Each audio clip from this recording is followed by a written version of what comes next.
Hey, Algebra 1 students, welcome to our last week of remote learning classes. This week, what we're going to be doing together during class is reviewing the concepts that we've learned together on our remote learning for the past 7-8 weeks. Next week, when you normally would have taken your exams here at school, I'm going to have you take a test over these concepts that we're going to review together, the concepts that we've learned together over our remote classes. In your packet this week, you should have received the fourth quarter test review. So if you'll go ahead and take that out with me, what we're going to do this week is I'm going to work through each one of those questions, and your test that you're going to take next week for me is exactly like this review packet. It's the same kind of questions, the same number of questions. So please make sure that you're following with me, taking careful notes, writing down the work that I'm doing. That way you could use this on that test next week. Now, one thing, and please make sure that you're listening carefully. After you've watched all 5 of these videos this week going through our review packet, you do need to contact me via Skype, and that's with my school email address. So you'll need to contact me via Skype so I can see your review packet and seeing that you have given your best effort as you complete that here with me. So let's go ahead and get started right into our packet today. The first 2 questions, very similar kind of questions. We're talking about the zeros of our quadratic function or our parabola. What were we looking for when we discussed the zeros? It was where did it hit the x-axis. Remember, the x-axis is what goes left and right. Notice our graph hits the x-axis at 2 different locations. Where are those 2 locations? The one further here onto the left is -1. From the origin, it went left 1 space, so there's my first answer. The second one went right 2 from the origin, so my second answer for x is +2. That's it. No work I have to do there. I'm just looking for where does my graph hit the x-axis. Question number 2. If you saw this graph, what are the zeros? Where does that graph hit the x-axis? Now this graph just hits the x-axis once. Where is that location from the origin? It was 2 spaces to the left, so x is equal to -2. Now, you may want to make note here on your packet. Remember, if the graph does not hit the x-axis, then there are no zeros. And you would actually need to write that phrase, no zeros. You would not put the number 0, the actual numeral 0, because that would tell me it hits the x-axis at 0. So if it doesn't touch the x-axis, then you would write the words no zeros. Let's go ahead and continue into what we discussed from that lesson about our parabolas. The next thing that we had talked about was the axis of symmetry. So on question 3, we have y is equal to x squared plus 6x plus 5. When we were given an equation and our job was to find the axis of symmetry, we used the following formula. It was x was equal to -b over 2a. The letter b was the number that was right in front of the x, and the a was the number that was in front of the x squared. So what do I have in our equation? I have the b term is the 6, and our a term is 1. So I filled in the formula. I said -6 over 2 times 1. Well, 2 times 1 is 2, and then -6 divided by 2 is -3. So my final answer would be x is equal to -3. Another kind of question just like that on number 4. We have y is equal to -2x squared plus 3x minus 1. Again, my job is to find the axis of symmetry, and that was our formula. X is equal to -b over 2a. The b that I have this time is 3, and the a is -2. So as I fill in the formula, we have -3 over 2 times -2.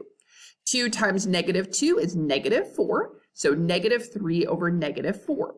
Notice in the fraction there, we have 2 negatives. 2 negatives would cancel each other out, and that means my final answer is x is equal to +3 over 4. The next section that we'll work on, questions 5 through 7, dealing with our absolute value equations. So question 5 has this problem. The absolute value of x minus 5 is equal to -1. Well, what have we talked about with regard to absolute value? The definition of absolute value was distance away from 0. Since we have a distance, what kind of number do we always give for a distance question? It was a positive. So can an absolute value ever equal a negative number? It cannot. So therefore, I don't have to do anything on this question. I already know that my answer is no solution. The absolute value is already isolated. Remember, you cannot add that 5 over because it's on the inside of the symbol. We do not write two different equations because absolute value cannot equal a negative number. We can go ahead and solve the next two, so let's do those together. So number 6, 4 absolute value of x minus 9 is equal to 15. As I just mentioned, as we're going to solve an absolute value question, the absolute value part always has to be by itself.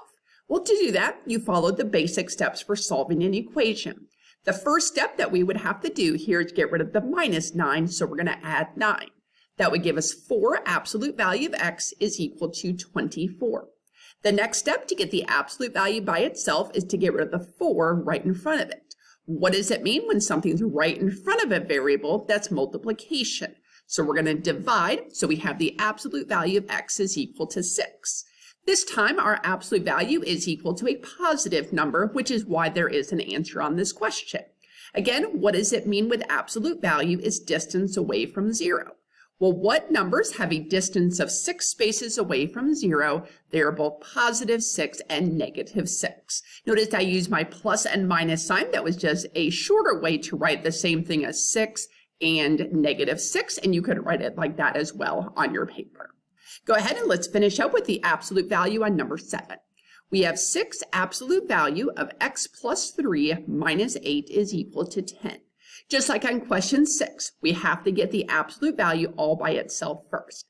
To do that, we'll begin with adding our 8. So we have 6 absolute value of x plus 3 is equal to 18. Now we need to get rid of the 6, so let's divide that over, and we have the absolute value of x plus 3 is equal to 3.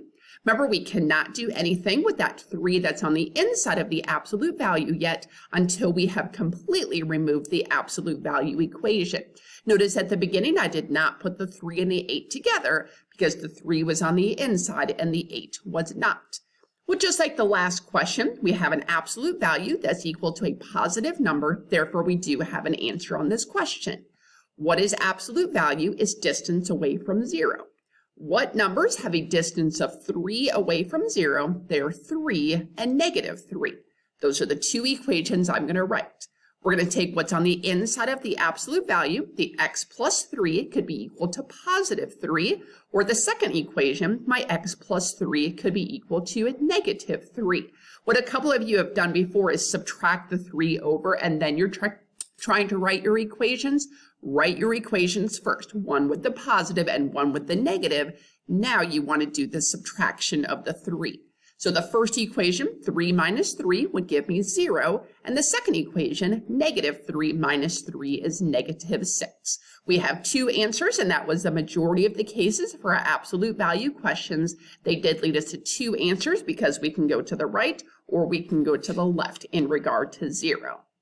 Let's go ahead and just work through a couple more questions here today. So the next one at number 8, where we're supposed to add in these two rational expressions.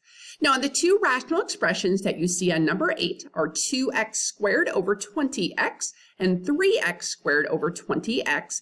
These two fractions already have a common denominator, so I don't need to worry about changing that. We can just go ahead and start adding right away. When we add fractions, remember, we only combine the numerators. Those two terms in the numerators are like terms. So 2x squared plus 3x squared is 5x squared. The denominator is still the same, that is still 20x. Well, what I have here is a fraction. What do we always do with fractions? We should always try to reduce them. So let's start over here with the numbers 5 and 20. Notice on these fractions, there's no plus or minus signs, so I'm not needing to factor first. We can just go ahead and start reducing. So 5 and 20 could both divide by 5. So 5 divided by 5 would cancel that out to 1, and 20 divided by 5 would cancel that out to the number 4. What could I do with my variables? We have an x squared on the top and an x on the bottom. Well, there's 2 on the top, 1 on the bottom, so 2 minus 1 is 1. That one extra x that we would have would belong up in the numerator.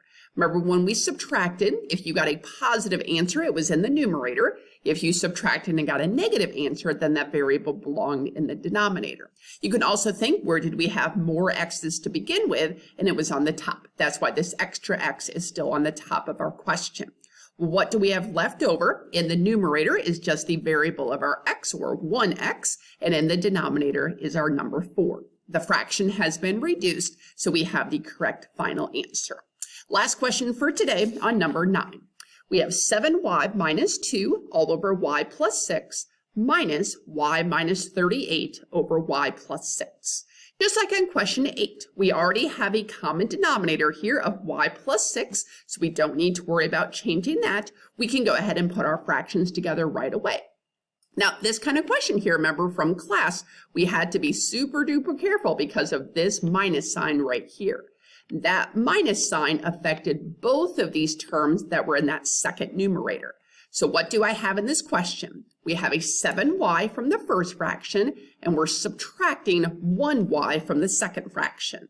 So 7y minus 1y gave me 6y. What else do I have that I can put together? We have this negative 2 from the first fraction, and we're subtracting a negative 38. Okay, so we got to be careful here. Remember, that subtraction goes with both of these pieces. Subtracting with a negative, so I have two negatives, so that really makes a positive. Negative 2 plus 38 is positive 36, and this is all over y plus 6. Again, I cannot come in here and start reducing things right now because of the plus and minus signs. A couple of you earlier this year were just, oh, I'm going to cross off these y's, I'm going to cross off the 6. No. Cannot do that because of the plus signs that we have here. When we had plus signs, we had to factor first. So in that numerator, 6y and 36 both have a common factor of 6. So I pulled that out to the front. 6y divided by 6 just left me with y, and 36 divided by 6 left me with 6. In the denominator, those two don't have anything in common, so I left that alone as y plus 6. Notice what we have now. Both the numerator and denominator have the exact same addition question. So what can I do with that? I can cross off the entire addition question. Remember, they had to be completely the same if you were going to cross off any adding or subtracting. Well, what are we left with? Just the 6 that is in the numerator, and that is our final answer. If you have any questions on questions 1 through 9 that we went over together today, let me know, and then tomorrow we'll pick up with our next set of questions.